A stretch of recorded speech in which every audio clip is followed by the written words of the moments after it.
Vamos a continuación a comenzar nuestra sesión académica.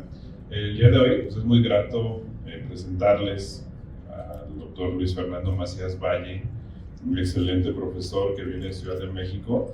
Realmente no necesita mayor presentación, yo sé que todos ustedes ya lo conocen. Él es egresado de la Universidad de Anáhuac en Medicina, es egresado de la especialidad en otorrinolaringología en el Hospital Español de México y tiene una subespecialidad en neurología y cirugía endoscópica de base de cráneo en la Universidad Columbia Británica en Canadá y en la Universidad Adelaida en Australia. El día de hoy nos va a hablar acerca de actualidades en el abordaje endoscópico del seno frontal. Y bueno, pues muchas gracias, Luis, por aceptar nuestra invitación y por estar acá de nuevo. Muchas gracias, buenas noches y de nuevo un agradecimiento por la invitación a compartir con ustedes. La verdad es que siempre es muy grato venir a esta ciudad y hay muchos colegas ahora egresados que me ha tocado a mí formar en el hospital y es una de esas pláticas que me enorgullece venir a presentar un poquito la manera en la que trabajamos y compartir experiencias. Para los que acudieron al curso internacional, esta es una versión un poquito extendida de la plática que di ahí, pero creo que va a ser de utilidad para todos y hablaremos de puntos específicos tanto para aquellos que se dediquen a hacer cirugía endoscópica de manera regular como para quienes están empezando y están decidiendo un poquito qué camino los va a llevar la vida. Las personas que me conocen, los alumnos que he tenido la responsabilidad de tener bajo mi tutela saben que uno de los temas que más me apasiona dentro de la cirugía endoscópica es el seno frontal. Y la realidad es que, como a muchas personas, es uno de esos puntos donde cuando tenemos el conocimiento de ciertas habilidades o cuando tenemos la exposición a ciertas situaciones de tipo endoscópica, es esa primera barrera que nos hace pensar, bueno, creo que quiero dedicarme a esto y me gustaría tener un internamiento extra, sobre todo para sentirme más cómodo. Es probablemente en donde nosotros centramos de ese nivel básico de senos paranasales, donde centramos el mayor nivel de dificultad, de donde podemos tener más complicaciones, en donde los pacientes pues, suelen a lo mejor no evolucionar tan bien como en otras áreas de la rinología. Y el objetivo de la plática justamente va encaminado a eso. Al final del día, la anatomía del seno frontal es única en muchos sentidos y particularmente la relación que tiene con el laberinto etmoidal. La variabilidad anatómica que tiene este sitio es muy diferente al resto de las estructuras de los senos paranasales y particularmente también en relación a otras áreas de la otorrinolaringología. A lo mejor es un poquito más estandarizada la anatomía del cuello, alguna vez la anatomía del oído, pero particularmente la variabilidad que existe en el patrón de neumatización en esa área y específicamente dirigido hacia el seno frontal es una cuestión que le añade un elemento de dificultad que inherentemente nos hace a veces alejarnos de él. Uno de estos elementos que nos hace tener este temor, esta situación, pues es que realmente estamos trabajando en un área donde no tenemos una visualización directa, estamos trabajando en un seno angulado. La vez pasada que me dieron la oportunidad de estar con ustedes, que fue hace un par de años, hablé de seno maxilar y de abordajes extendidos del mismo, y les comentaba que tienen similitudes en ese sentido. Les comenté ese día que tradicionalmente pensamos que el seno maxilar es uno de esos senos de entrada y es una cirugía para R1, R2, y la realidad es que trabajar con angulación en cualquiera de las áreas dentro de las cavidades perinasales añade un elemento de dificultad y obviamente el seno frontal no es ajeno a ello.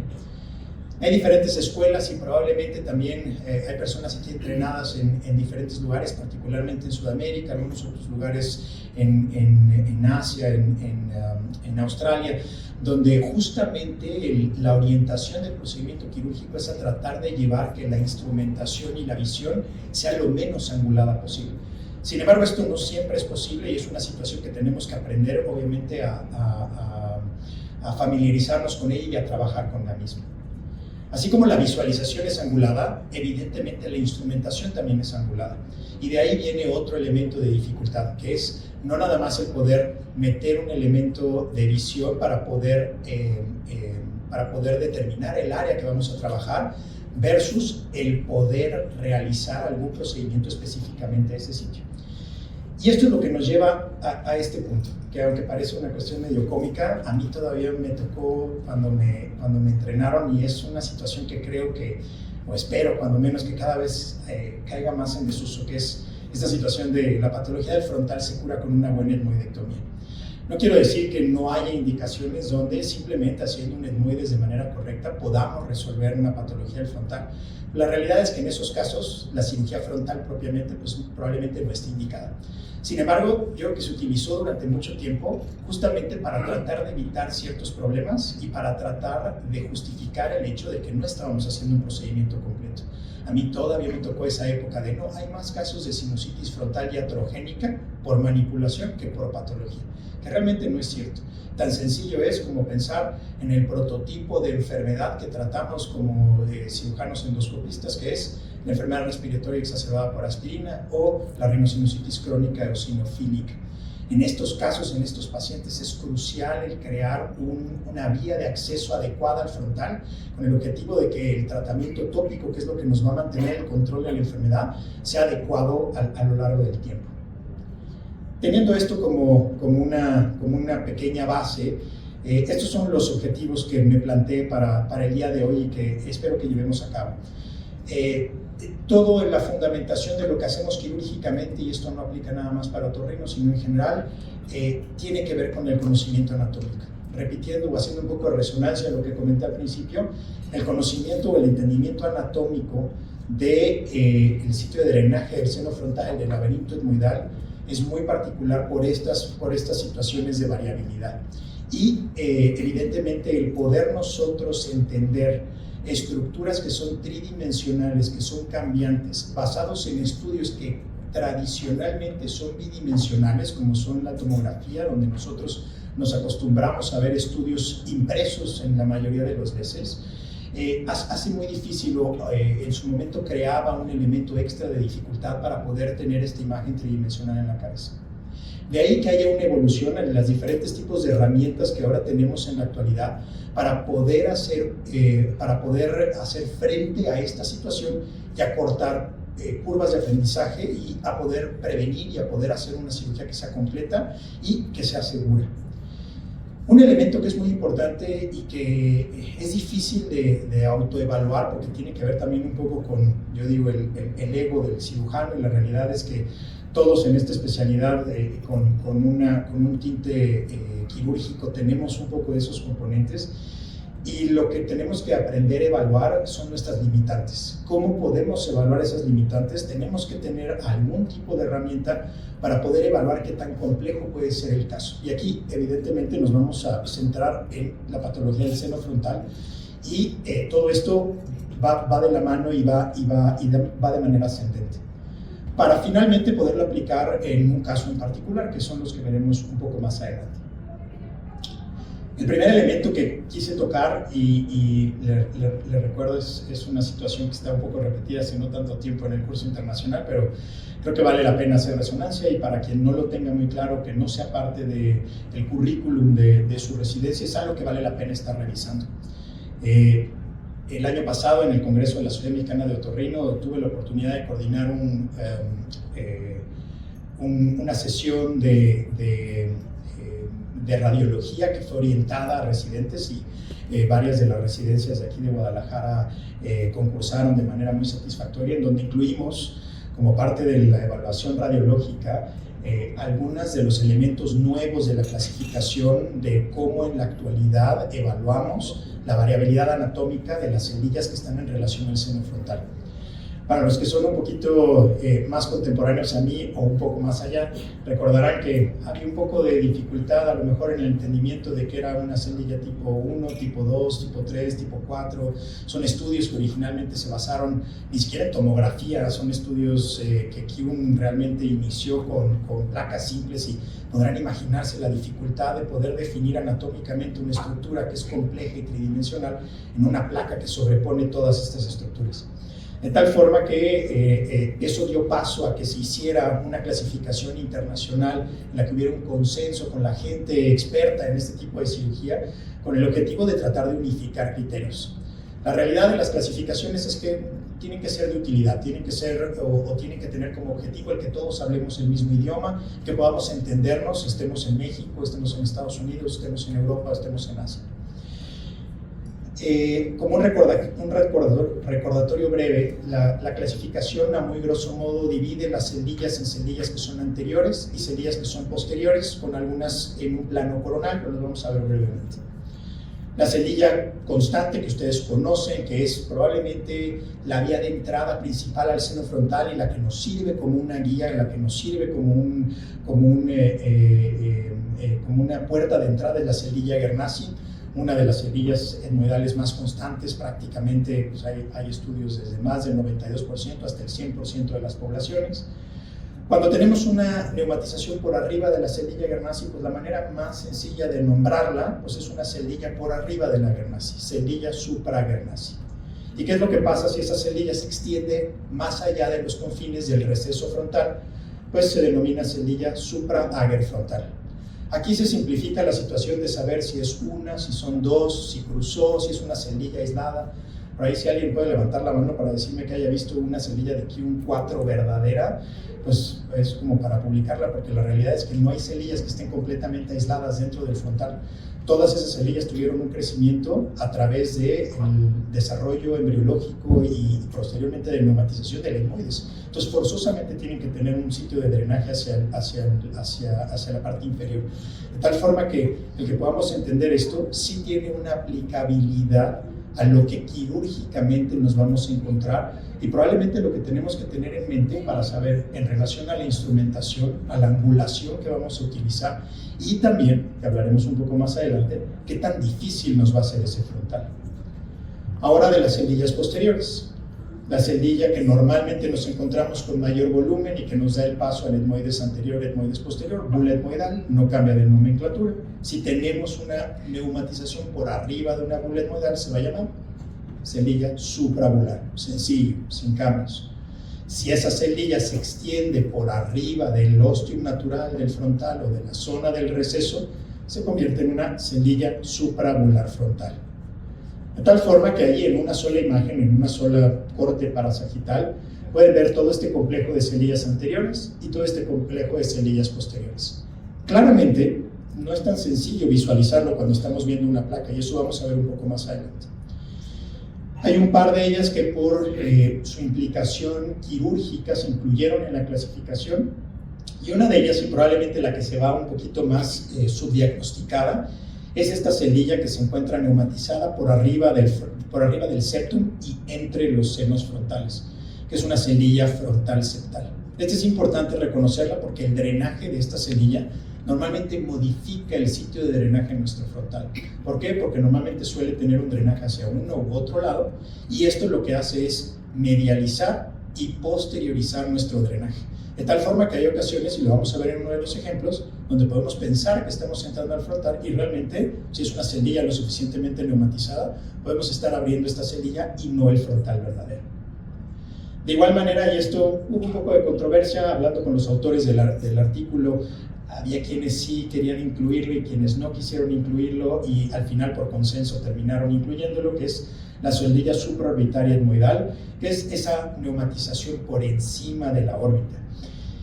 Yo creo que tiene una importancia en detectarla y particularmente, no me dejarán mentir quienes se dediquen a esto de manera un poquito más del día a día, cuando tenemos este tipo de celdillas con una neumatización extensa por arriba de la órbita y muy lateral, a veces pueden llegar a ser un poquito un dolor de cabeza. Son celdillas que si no se manipulan bien se pueden llegar a aislar y lo que pueden hacer es una colección muy lateral por arriba de la órbita que con un abordaje tradicional endoscópico nos puede costar mucho trabajo. La realidad es que el estudio, la clasificación, pues no es válida si no podemos hacer estudios que validen el que la gente lo pueda utilizar sin haberlo desarrollado. Este fue un artículo que se publicó en 2019 que tuve la oportunidad de participar en conjunto con más de 20 líderes de opinión a nivel mundial en cuanto a rinología, haciendo un estudio inter e intraobservador en relación a las celdillas y la nomenclatura, y lo que se encontró fue un índice de capa bastante alto con una mínima variabilidad en la respuesta, que quiere decir que es un sistema que es aplicable y que si ustedes no están familiarizados con él, la realidad es que Al principio a lo mejor será cuestión de unos cuantos casos para poderse familiarizar y utilizar. Ya basado en esto, la manera de evaluar qué tan complejo es el caso al que nos vamos a enfrentar es mucho más sencillo. ¿Por qué? Porque podemos hablar el mismo idioma con el tipo de celdillas que vamos a tratar.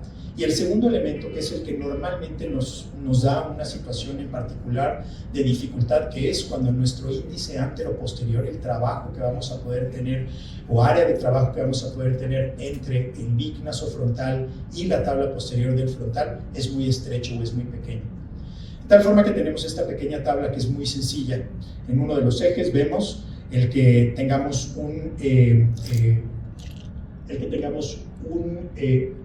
índice AP o una medición anteroposterior mayor a 1 centímetro, 10 milímetros, un índice AP que sea angosto, que sea entre 9 y 6 milímetros, y muy angosto cuando son menos de 5 milímetros, y en el otro eje lo que podemos ver son los diferentes complejos de celdillas que ya vimos previamente.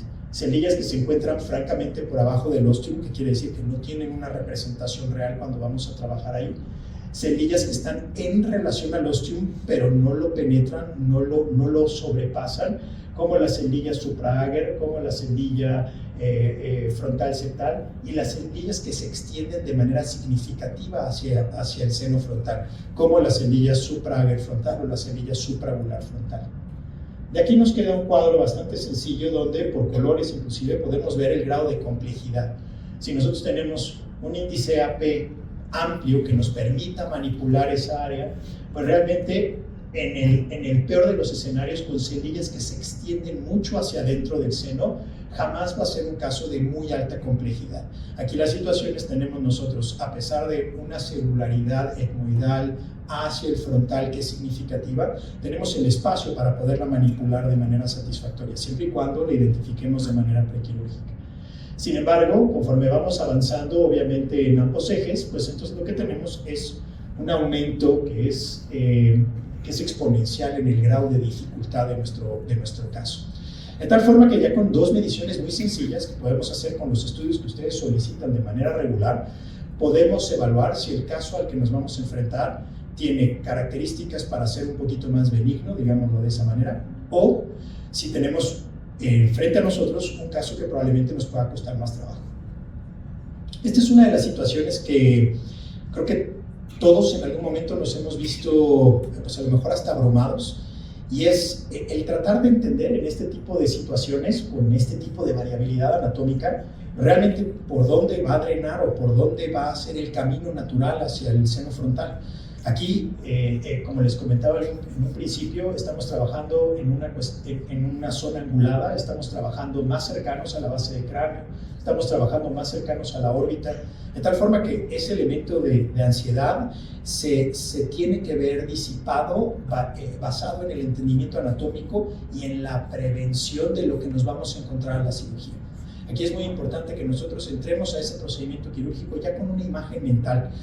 En una de las pláticas que doy de evaluación preoperatoria de la tomografía, pongo un video que, ahora no lo puse, pero pongo un video que me gusta de la Fórmula 1 donde se ve a diferentes pilotos de memoria simplemente con el volante del monoplaza, haciendo los cambios de velocidades, acelerando y frenando y girando el volante, porque realmente hay un entendimiento absoluto de la pista que van a correr. Y esto es exactamente lo mismo.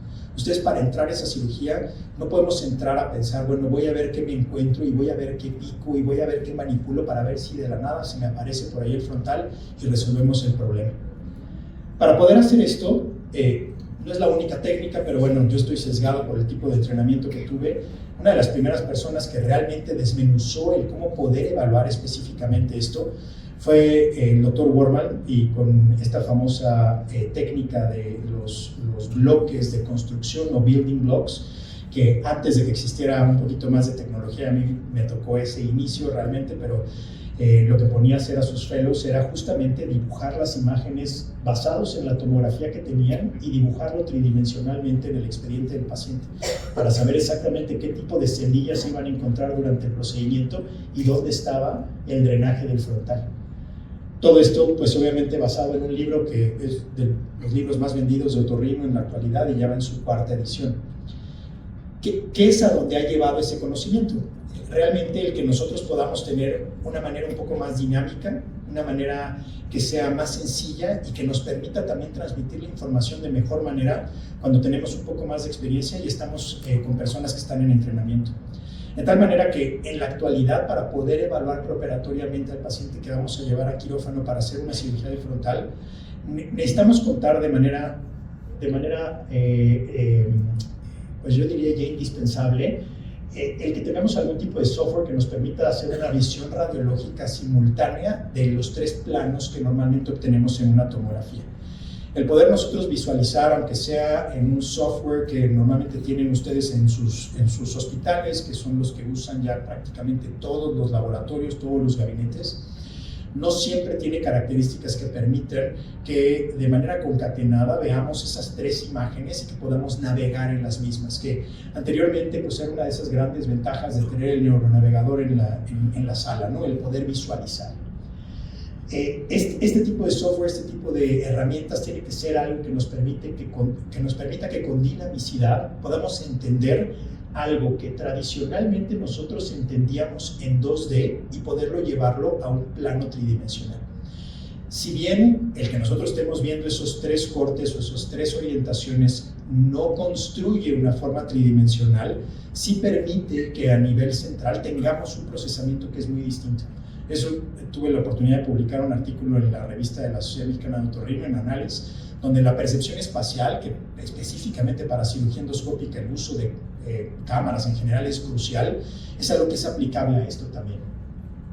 Esto obviamente, ¿qué es lo que nos va a llevar como consecuencia? A que podamos identificar todas las variantes anatómicas que van a tener una repercusión en la manera en la que tenemos que hacer esa cirugía e identificar de manera correcta el camino de drenaje del seno frontal. La cirugía de seno frontal tiene que ser orientada anatómicamente a donde drena específicamente ese espacio. No es una cirugía por espontaneidad, por suerte, por serendipia, caer en el lugar adecuado. Porque si no, en un momento dado, claramente van a tener un problema o va a existir un problema. Ahora, esta es, digamos, como la imagen tradicional que todos pues podemos llegar a tener, es el mismo software que todos que tienen la mayoría de los gabinetes, como mencionaba, pero normalmente hacen el que podamos ver o de manera independiente o de manera en conjunta con ciertas características. Lo que yo hago, y este es un software gratuito para la computadora y ahora lo hago con un iPad, ahí están viendo cómo con el paciente mientras lo están anestesiando, estoy haciendo yo la revisión junto con los residentes en el hospital para ver justamente con un movimiento que está conectado entre las 3 imágenes, ver exactamente el drenaje, sitios donde pudiéramos tener algún tipo de evaluación o algún tipo de elemento que nos lleva a incrementar el riesgo. Esa es probablemente la manera en la que a lo mejor algunos de ustedes ya están acostumbrados a trabajar y hay un paso extra, una evolución en ese sentido que es lo que les voy a presentar el día de hoy. Hay una manera de que se fusionara el concepto de los bloques de construcción con este mismo tipo de evaluación que ustedes vieron, hacía yo en tiempo real ahí en el quirófano. Este software es muy útil, es por la construcción que hace en el momento en el que estamos trabajando. Entonces lo que ven es prácticamente la misma imagen que estaban viendo en el video en el quirófano, pero lo que van a ver como diferencia es que permite de manera sobrepuesta ya identificar una celdilla, una de las variantes anatómicas, como están viendo ahí muy claramente un Agernaci muy amplio del lado izquierdo. Lo que puedo hacer yo es físicamente insertar en el estudio tomográfico esa celdilla, que claramente ya como lo identificamos ahorita es el Agernaci. Eso me permite insertarla, me permite colorearla y me permite colocarle un nombre, ANC, que es Agernaci Cell. Ahí podemos ver relaciones con otras estructuras, podemos hacer ese movimiento tridimensional y podemos ver una reconstrucción 3D que también se hace como la que hace un neuronavegador. Aquí, ¿qué es lo que estamos identificando? Estamos identificando una celdilla que se encuentra por arriba del Agernaci, pero que es estas celdillas que les comentaba yo en un principio en un plano coronal que siempre nos afecta el drenaje. Esa es una celdilla que está por arriba del septum y que está dividiendo ambos frontales. Es una celdilla frontal septal. Aquí nos permite ver cómo hay relación entre una y otra y cómo está haciendo que nuestro sitio de drenaje, que en este caso lo ven muy bien porque justamente en este caso, y esa fue la razón por la que lo elegí, el único sitio que esté engrosado de la tomografía es el frontal y el drenaje del mismo. El resto de las estructuras están limpias, entonces permite de manera muy práctica evaluar esta situación. ¿Qué otra cendilla estamos encontrando ahí? Vamos hacia las cendillas que están en un plano más bien posterior, en esa misma visualización parasagital. ¿Y qué es lo que nos encontramos ahí? Simplemente una cendilla suprabular. Aquí, de cierta forma, podemos ir evaluando cuáles van a ser las cendillas que nos afecten el camino que vamos a tener que llevar e imaginarnos la progresión que tenemos que tener al momento de hacer la cirugía. Les repito, para no estar adivinando qué es lo que nos estamos encontrando, sino saber y de manera preventiva identificar hacia dónde vamos a ir llevando nuestra instrumentación. Inmediatamente por abajo de eso y posterior a la guernacia, lo que encontramos es la bula etmoidal. Voy a adelantar nada más por motivos del tiempo y para que puedan ver. Uno de los últimos elementos y de lo que más me gusta de este software es que ya identificadas las cendillas, ya viendo la reconstrucción, se puede planear específicamente la zona de drenaje. Esa es la línea que van a ver pintada desde muy adentro del seno frontal y tratando de pasar entre las cendillas. Ahí lo estoy pintando inicialmente en un plano parasagital, pero si lo pueden ver en el coronal y en el axial, pues claramente pareciera que va adentro de las cendillas. Entonces esto se puede modificar. ¿Por qué? Porque hay que entender que esto es un camino que es como si fuera una carretera que tiene una sinuosidad importante. Las cendillas y el patrón de neumatización hace que ese drenaje natural vaya navegando entre esos sitios que están neumatizados, y eso es lo que tenemos que tener de entendimiento precisamente para el siguiente paso, que es la cirugía. Entonces ya vieron ahorita la planeación, es el caso que van a ver un poco más adelante, y vamos a ir identificando cada una de esas cendillas que ustedes ya vieron ahorita en la planeación prequirúrgica. En el primer paso lo que podemos ver es ya una disección del maxilar, la parte anterior. Estamos viendo ya la bula etmoidal, una resección de una concha bulosa, y abierta desde la parte inferior el ager nasi, que era de un tamaño muy significativo, si recordarán. Esta es como la visión inicial que probablemente todos tenemos, y en donde empieza esa situación de decir, bueno, ¿para dónde me voy a dirigir? Voy a tratar de meterme aquí, voy a tratar de meterme aquí, voy a tratar de meterme en el ager nasi y picar el ager nasi hacia arriba para ver si caigo. La realidad es que si nosotros entendemos cómo era la neumatización, y recordando brevemente, un ager nasi con una neumatización importante, encima una cendilla frontal septal que nos estaba lateralizando nuestro drenaje, de manera posterior una cendilla suprabular y la bula etmoidal, lo que hacía que nuestro drenaje fuera de lateral a medial y que fuera de anterior a posterior.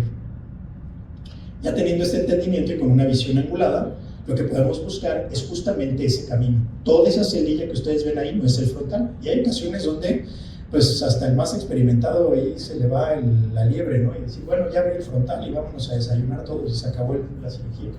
La realidad aquí es que el sitio de drenaje, como lo habíamos identificado, está prensado entre ese ager nasi muy neumatizado, ahí estamos señalando la bula, y la cendilla frontal septal que está más arriba. Entonces, el camino es a través de esa encrucijada. Y le repito, como en algunos casos tenemos suerte, les mencionaba yo que eso de ver el moco por donde está saliendo y por donde es el drenaje, mi padre le llamaba el navegador de los pobres, entonces también nos ayuda a determinar específicamente por dónde es nuestro camino. Esa maniobra la estoy haciendo con seguridad porque yo sé que hay una superficie y hay una cendilla que está posterior a esta, y estoy trabajando sobre la cendilla ager nasi que está muy neumatizada, de tal forma que no estoy haciendo una maniobra que sea insegura, no estoy haciendo una manipulación a ciegas. Ya un poco más alto y obviamente con una angulación distinta en los instrumentos, podemos seguir ese camino y podemos ver cómo el mismo moco, el navegador de los pobres, nos ayuda a llegar a ese punto específico donde sabemos que vamos a llegar a la parte más alta. Ya, si ven, ahí ya estamos muy cercanos a la parte más alta de ese ager nasi, sin haber penetrado a ciegas el ager nasi. Ya encontrado eso, ¿qué es lo que vamos a identificar? Encontramos anteriormente la parte más superior del ager nasi, encontramos de manera medial ese espacio que uno también podría pensar, ese ya es nuestro frontal, aunque pues es una cendilla muy pequeña, pero si recordamos nuestra planeación es la cendilla frontal septal, y lo que vemos medial a la misma y ligeramente posterior es nuestro drenaje natural del seno frontal. Aquí lo vemos un poco más disecado. Este es uno de los instrumentos ex residentes del hospital, no me dejarán mentir, que es de mis instrumentos preferidos para el frontal, que es una pinza de Houseman, que es como si fuera el equivalente a una pinza de hongo, pero tiene una angulación de 60 grados, que permite hacer cortes muy precisos sin denudar la mucosa y simplemente ampliando los confines naturales de este osteo. El otro elemento que me gusta utilizar en el seno frontal es la cobra, que es el equivalente también como una Kerrison con angulación. He cambiado un poco la manera en la que hago este tipo de procedimientos a no ser tan agresivos, y ahí probablemente pudiera haberme comido mucho más del big nasofrontal. Pero la realidad es que aquí hay que recordar que todos los elementos que nosotros tenemos como principio de la cirugía, en donde preservamos la mucosa, particularmente en el seno frontal, son muy importantes. Aquí cualquier manipulación extra del hueso nos va a cobrar la factura en osteogénesis y en que se reduzca ese espacio. Aquí tenemos una visión final muy bonita de todas las cerillas que ya platicamos. Tenemos abajo la bula etmoidal abierta, la cerilla suprabular que se encuentra ahí, la cerilla medialmente, que es la cerilla frontal septal, y tenemos nuestro osteo natural del seno frontal completamente abierto. De tal forma que simplifica la manera en la que hacemos el procedimiento. A lo mejor no es exactamente igual en todos los casos, y aquí teníamos la facilidad de a lo mejor ser un caso de una sinusitis frontal aislada con una varosinusitis franca en un paciente piloto aviador, pero en términos generales nos ayuda con esta situación. Un segundo caso con características similares, nada más para que vean la misma planeación. Tenemos elementos que hacen un poquito de variabilidad, y si medimos ese índice antero-posterior del frontal, aunque sigue siendo bastante favorable, es un poco más estrecho de lo que veían anteriormente. Lo que carece de dificultad en este caso es que a lo mejor no tiene celdillas que se vayan tan superior sobre el seno frontal. Lo que tenemos que hacer es el mismo ejercicio, aquí con un poco más de dificultad, claramente porque hay más patrón inflamatorio, entonces el identificar las celdillas de repente puede costar un poco de trabajo, pero es algo que hay que practicar. Ahí, ¿qué es lo que tenemos? Agernasis, celdilla etmoidal anterior o más anterior, más constante. Tenemos por detrás una celdilla bular, una celdilla suprabular, y muy clarito también en este caso vemos nuestro sitio de drenaje. Voy a adelantarlo nada más para poder seguir con la plática y que puedan ver un poquito de la planeación final con las celdillas que ya mencioné y nuestra planeación de por dónde va a drenar el frontal. ¿Qué es lo que tenemos ahí? Un drenaje posterior a la agernasis, anterior a la bula etmoidal de la celdilla suprabular, y con un drenaje que es posterior y medial.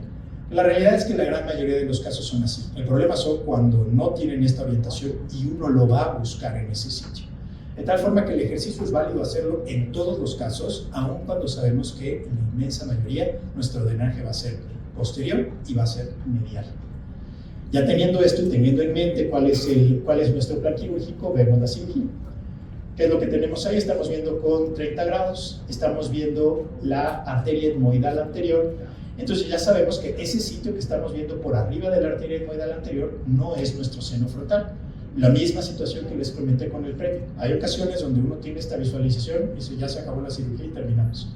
¿Cómo sabemos que no es el seno frontal? Porque sabemos que tenía una celdilla suprabular, que es la que estamos viendo ahí en relación a la arteria, y que el drenaje se encontraba anterior a la bula y a la celdilla suprabular.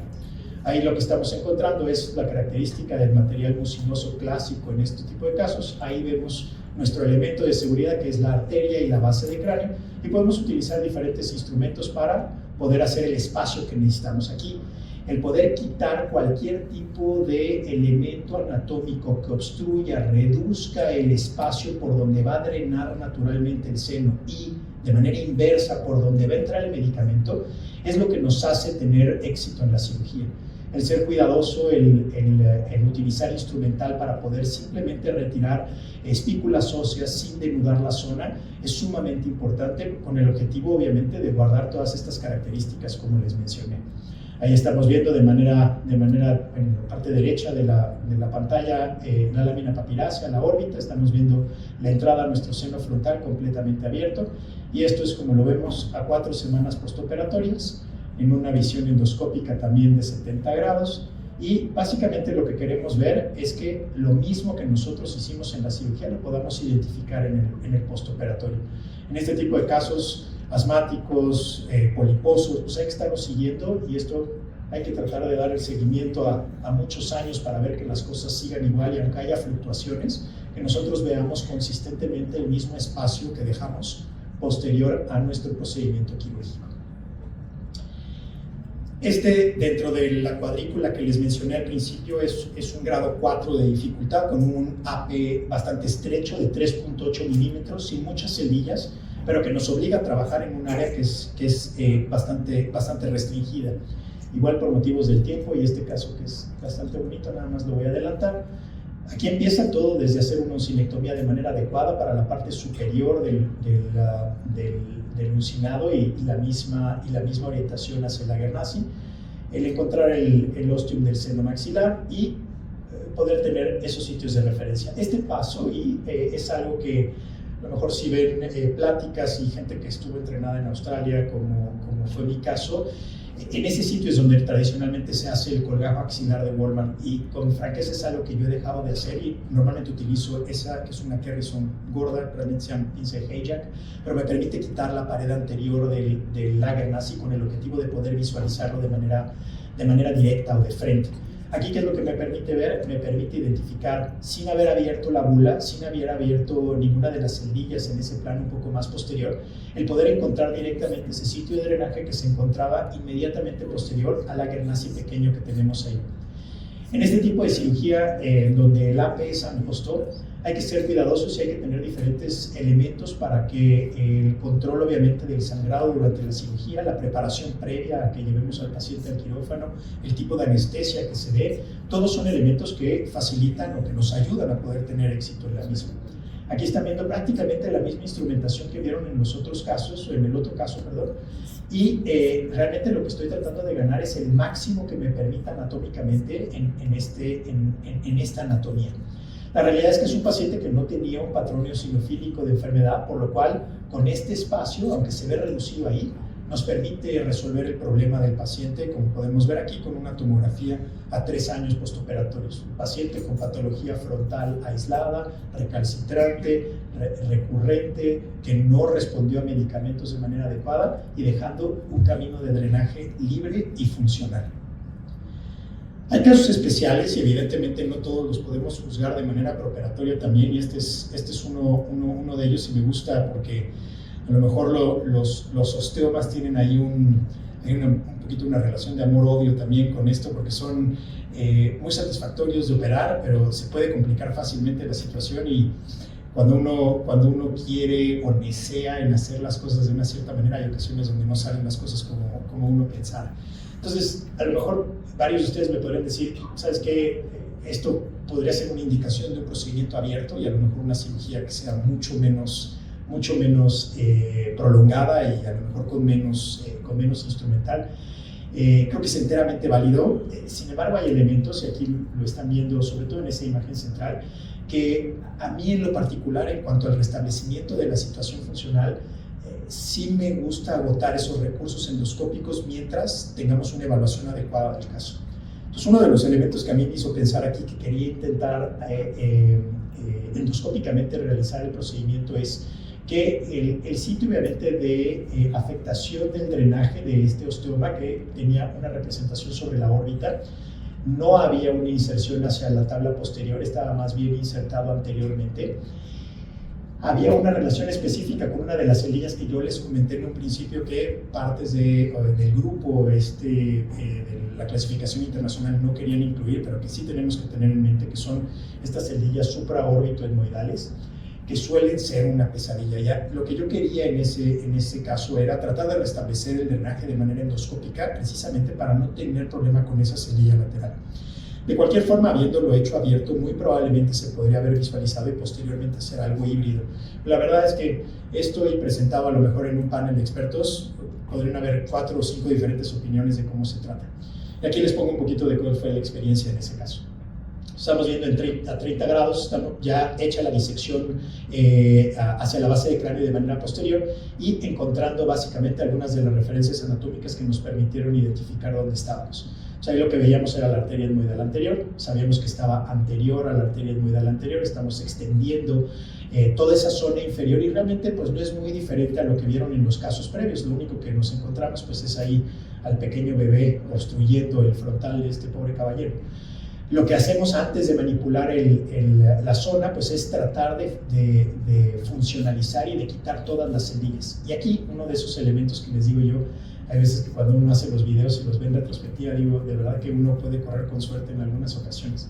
Uno de los principios básicos, y sobre todo en el contexto de un osteoma con estas características, es el que para poder manipularlo, para poder modificarlo lo suficiente para poder extraerlo endoscópicamente, lo ideal es no desinsertarlo antes de tiempo. Si se fijan, durante todo este proceso he estado intentando con diferentes instrumentos, antes de meter una fresa, tratar de liberar todos estos espacios alrededor del osteoma, con el objetivo precisamente de obtener sitios de trabajo, planos de clivaje, para poder hacer una reducción. Si ustedes ven por la configuración asimétrica del osteoma, pues no es algo que salga con facilidad o que salga directamente, tenemos que preparar esa área. De tal forma que la instrumentación, en este caso, el tener la seguridad de que íbamos a tener el instrumental y pues la habilidad quirúrgica, la experiencia para poder resolverlo, jugó un papel importante.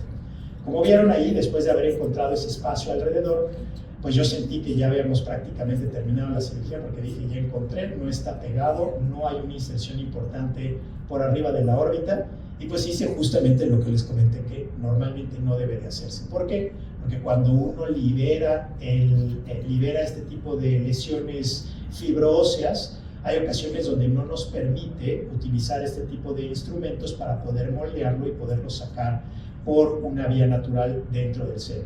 Aquí lo único que jugó a mi favor, y por eso dejo la imagen aquí arriba, es que en este sitio, esta parte de acá, la parte más lateral, la parte más superior, todavía tenía una pequeña inserción mucosa que me permitió manipular y poder fresar toda la estructura del osteoma con el objetivo de poderlo sacar. Hay ocasiones donde nos gana un poquito la ansiedad o que estamos un poquito cansados y queremos tratar ya de ver si sale de una u otra forma, y entonces ya con un AP bastante adecuado, y por eso era uno de los otros elementos que yo juzgué de manera inicial, me iban a permitir en ese momento realizar el procedimiento endoscópico, aunque pues, se hizo un consentimiento informado para que el procedimiento fuera híbrido, que se pudiera hacer también por vía abierta, me permitiera a mí manipular lo suficiente la estructura ósea de la tumoración y poderla sacar a través del espacio que ustedes están viendo ahí. Claramente, así como cuando sacamos moco, cuando sale esto es muy satisfactorio y es algo que queremos ver todos en algún momento cuando estamos trabajando un par de horas y queremos ver en bloque completo una disección de la lesión que pues, estaba causando todos estos síntomas en nuestro paciente. Y lo que nos queda al final, obviamente, pues es una cavidad que tenemos que visualizar, que tenemos que procurar que quede con las mismas características que las cavidades que les mencioné previamente. A lo mejor no con una mira a que en este sitio pudiera haber inflamación significativa, pero ahí vemos la arteria etmoidal anterior, vemos todas las celdillas que estaban por arriba de la misma, el espacio obviamente que se generó y al final el osteoma en su totalidad. Ya para terminar y para tratar de poner todo más o menos en conjunto y llevo 41 minutos acá platicando, y si hay dudas, preguntas para que las vayan pensando, podamos hablar. El entendimiento de la anatomía es básico. La realidad es que esto es algo que se repite, es algo que todos decimos, pero no damos muchas herramientas de cómo mejorar nuestro entendimiento de la anatomía. Y en épocas de mi abuelo, que fue el primer otorrino de la familia, pues uno tenía que irse a sobornar ahí a alguien de un cementerio, a sacar un cráneo, a ver realmente la anatomía, a estudiarla, a ir al CEMEFO, al Servicio Médico Forense, a hacer disecciones, eventualmente hacer disecciones en cadáver y eventualmente ponerlo en práctica. Es una situación que ha evolucionado con los tiempos y que tenemos que ir adoptando. Ese análisis preoperatorio se tiene que hacer de una manera mucho más dirigida, y como vieron, así como vieron en el video cómo hago la evaluación justo cuando están haciendo la inducción del paciente, a mí me gusta hacer la evaluación de la radiología en 3 puntos muy particulares. Lo suelo hacer más veces, pero en 3 muy particulares. Cuando veo al paciente en el consultorio, que hago una evaluación a grosso modo de la enfermedad, una evaluación que hago 24 horas previas a la cirugía para volver a hacer este camino, para volver a tener esta, digamos, como reconstrucción tridimensional mental, e inmediatamente antes de entrar al quirófano. Esa es una recomendación, la verdad es que es algo muy práctico. Le repito, las personas que estuvieron conmigo en el hospital no me dejarán mentir que soy de las pocas personas que entra al quirófano con mochila, con computadora, con iPad, con absolutamente todo para que podamos visualizar eso y no depender de lo que tengamos en existencia en ese momento.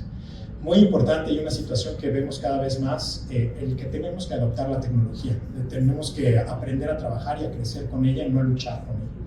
Todo esto va encaminado a que la forma en la que educamos, en la forma en la que entrenamos a las nuevas generaciones se vaya modernizando, vaya siendo más actualizada y sobre todo que vaya siendo más fácil un proceso que a lo mejor en años pasados era mucho más complejo y tardaba uno mucho más tiempo en llegar a ese punto de la curva de aprendizaje.